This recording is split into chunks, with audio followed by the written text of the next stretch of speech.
Bismillahirrahmanirrahim. Assalamualaikum warahmatullahi wabarakatuh dan selamat sejahtera. Okey, kita bertemu kembali dalam sesi PDPR kita.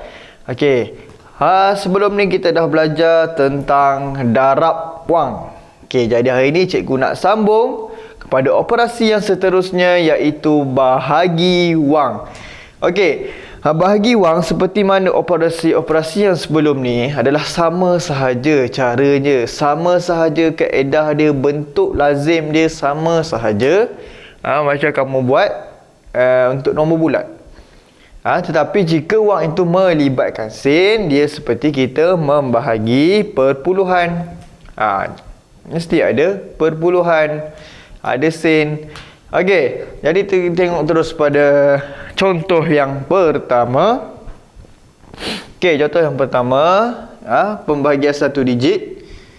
Okey, RM19,192 dibahagi dengan 8. Okey, ingat. Bagi yang tidak hafal sifir, yang tidak kuasai sifir lagi, tolong buat sifir dulu. Barulah kamu buat bentuk lazim. Okey, nak buat sifir pula kamu boleh buat sama ada secara melintang ataupun secara menegak. Okey. Kalau macam cikgu suka, kalau untuk bahagi ni cikgu suka buat secara melintang ni. Okey, 1 2 3 4. Okey, buat sifir 8. 8 16 24 32 40, 48, 56, 64, 72. Okey, dah siap sifir, barulah kita buat dalam bentuk lazim. Bentuk lazim bahagi.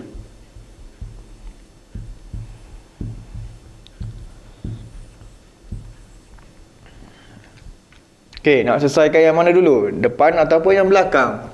Okey, mulakan daripada yang depan. Okey, 1. Tengoklah sifir 8. Ada ataupun tidak 1? Yang paling hampir dengan 1 pun tak ada juga. Jadi bila tak ada dua cara. Sama ada kamu nak letak sifar di atas dan sifar di bawah, ataupun kamu bila dah tak ada kamu terus tengok nombor 11 sekali. Sekarang ni bila kita tengok nombor 11 sekali, dia dah jadi nombor 19. Okey, nombor 19 ada tak dalam sifir 8? Okey, tak ada juga. Tapi yang paling hampir ada. Okey, ada. Yang paling hampir kita pilih 16. Tak boleh pilih 24 sebab 24 dah lebih daripada 19. Jadi kita pilih 16. Ini senang. Sebab apa cikgu suka buat sifir melintang. Okey, bila kita dah pilih 16, kita tengok nombor atas. Nombor berapa? Nombor atas nombor 2. Jadi kita tahu nombor atas adalah nombor 2. Nombor bawah dia nombor berapa? Nombor 16. Jadi nombor bawah adalah nombor 16. Jadi di sini adalah operasi tolak. 9 tolak 6, 3. Turunkan nombor di sebelah, 31. Semak balik sifir. Ada tak yang 31 dalam sifir 8? Okey, tak ada. Yang paling hampir 32. Bolehkah kita pilih 32? Tak boleh. 32 dah lebih daripada 31. Kita kena ambil yang hampir dan kurang daripada 31. Jadi yang kita ada hanyalah 24. Okey, sama juga 24. Tengok nombor atasnya nombor berapa? Nombor 3. Jadi letak nombor atasnya nombor 3, nombor bawahnya 24. Okey, tolakkan macam biasa. 10. Okey, 7. Okey, turunkan lagi. Alright. Tengok balik. Ada tak 79 dalam sifir 8? Tak ada. Yang paling hampir ada 72. Atas dia 9.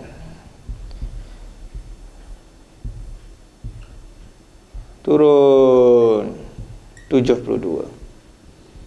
Okey, ada. Ada atas dia 9 lagi. Okey, dah siap. Bila dah sampai tak ada baki, dah siap. Jadi jawapan dia adalah Jangan lupa tambahkan simbol RM di sini. Barulah lengkap jawapan kamu. Okey, selesai Okey, selesai dalam berkenaan dengan contoh yang bahagi 1 digit. Okey, kita tengok contoh untuk bahagi 2 digit. Okey, bahagi 2 digit yang ini dia melibatkan bahagi dengan 10. Okey, yang ini senang. Cikgu sukalah kalau soalan yang bahagi 10 ke, bahagi 100 ke, bahagi 1000 ke. Nampak macam besar kan nilai dia, tetapi sebenarnya sangat mudah untuk kita buat. Okey, contoh soalan macam ni. RM10,907.50 dibahagikan dengan 10. Okey, nak buat bentuk lazim macam ni, boleh? Boleh, tak ada masalah. Kamu boleh buat macam ni. Tapi cikgu akan ajar cara yang lagi mudah, iaitu cara kita menggerakkan titik. Cara kita nak gerakkan titik. Okey, ingat, bila bahagi kita akan gerakkan titik ke mana? Bila bahagi, gerak titik ke kiri. Macam mana nak ingat? Okey, ni cikgu bagi satu tips. Okey, ingat badar. Apa itu badar? Ba ni bahagi ke kiri, dar ni darab ke kanan. Maksud dia bila bahagi, bahagi yang melibatkan 10, 100 dan 1000 tu, bahagi dia tak akan gerakkan titik ke kiri. Ba ke kiri, bahagi. Darab akan gerak titik ke kanan.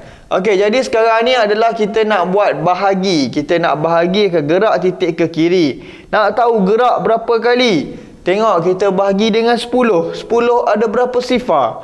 10 ada 1 sifar. Jadi maksud dia kita hanya perlu gerak ke kiri 1 kali. Okey, jadi kita ambil titik ni, kita gerakkan sekali saja ke kiri. Dan titik itu akan berpindah jadi ke sini. Jadi jawapan dia adalah, okey, titik yang baru 75. Okey, sifar yang di belakang ni tak perlu dah tulis. Sifar di belakang ni tak perlu tulis. Ini adalah jawapan dia. Jauh lagi mudah, lagi cepat daripada kita kalau nak buat bentuk lazim. Tapi kalau selain daripada 10, 100 dan 1000, kamu kena buat bentuk lazim lah. Tak boleh lah nak bahagi dengan 8, nak gerakkan juga titik. Tak jadi. Okey? Okey, sekarang kita akan tengok pula contoh yang seterusnya melibatkan bahagi 2 digit. Okay, kita tengok bahagi 2 digit.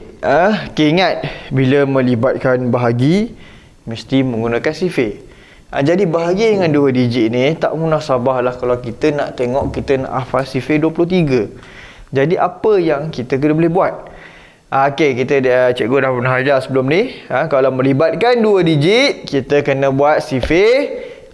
Biasa kita dengar sebagai sifir kahwin, sifir cantum, dan macam-macam nama lagi lah.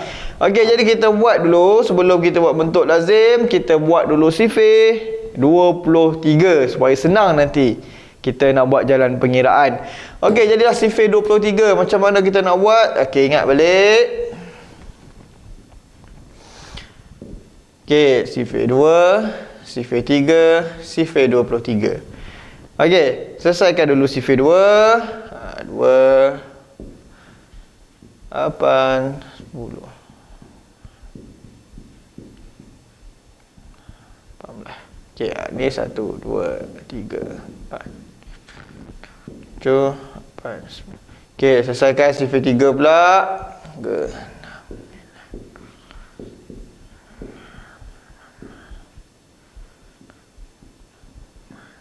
Okey, sekarang ni kita nak cantumkan dia menjadi sifir 23.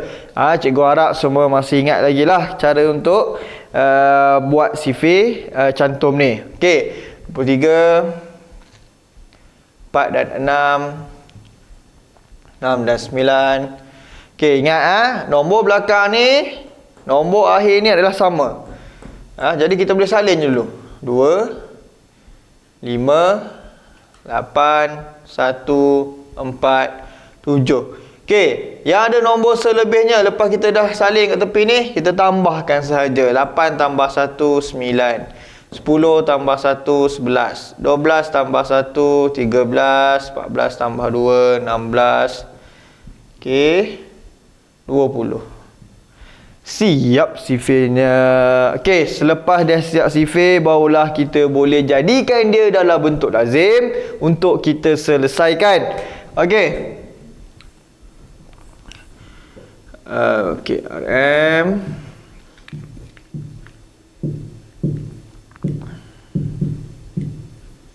Okey, bahagi 23. Okey, sama juga kaedah tadi, sama je. Kita tengok dulu 2.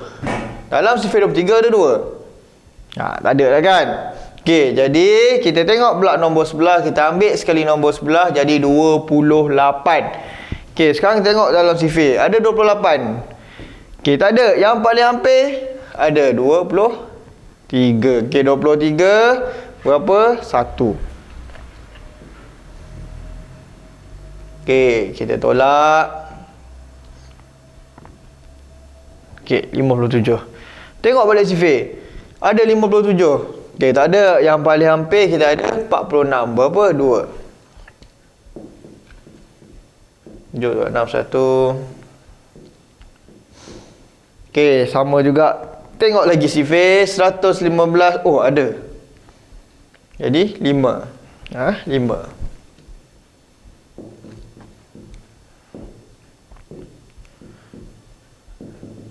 Okey, 5. Dalam sifir 23, tak ada 5. Jadi, kita letak bila tak ada. Bila tak ada dalam sifir, yang paling hampir pun tak ada, kita letakkan sifar. Bila sifar di atas, automatik bawah akan jadi sifar. Okey, turun lagi. Okey, 57. Ada? Tak ada juga. Ambil paling hampir. 2. Okey, turun. 7, 46. Maaf. Okey, 115. Okey, ada 5. Okey, dah tak ada baki. Selesai. Selesai ke? Belum lagi. Perhatikan. Pada soalan yang kamu bahagi, ada sin. Ada titik. Jadi, jawapan pun mesti ada titik, ada sin. Jadi, di sini sama RM pun jangan lupa tulis. Okey, barulah siap selesai. Okey, jadi ingat. Bila buat bahagi wang, apa yang kamu kena ingat? Yang pertama adalah sifir. Sebelum buat tu, pastikan kamu tanya dulu diri kamu. Hafal ke tak sifir? Dah kuasai ke belum sifir? Kalau rasa was-was, tak yakin, tulislah dulu sifir di sebelah. Jangan malas. Ambil masa sikit, tulis dulu sifir, barulah kamu buat bentuk lazim. Okey, buat bentuk lazim macam biasa. Senang kerja kamu bila ada rujukan sifir di sebelah. Jangan rujuk sifir di belakang, buat sifir sendiri. Okey? Dan seterusnya bila buat sifir, buat bahagi 2 digit, kita akan menggunakan sifir cantum ataupun sifir kahwin ni lah. Okey, dan macam sebelum tadi contoh yang kedua, bahagi dengan 10, hanya perlu gerakkan titik sahaja. Tetapi kalau kamu tetap nak juga buat dalam bentuk lazim, dipersilakan, cikgu tak ada masalah. Okey, sebab matematik ni ada macam-macam cara yang kita boleh selesaikan untuk dapatkan jawapan. Okey, jadi seperti biasa, cikgu harap kamu semua faham. Dan cuba untuk buat latihan. Ingat, tanpa latihan kamu akan lupa apa yang kamu pelajari. Okey, baiklah, sampai di sana saja. Kita jumpa pada sesi yang seterusnya. Assalamualaikum warahmatullahi wabarakatuh.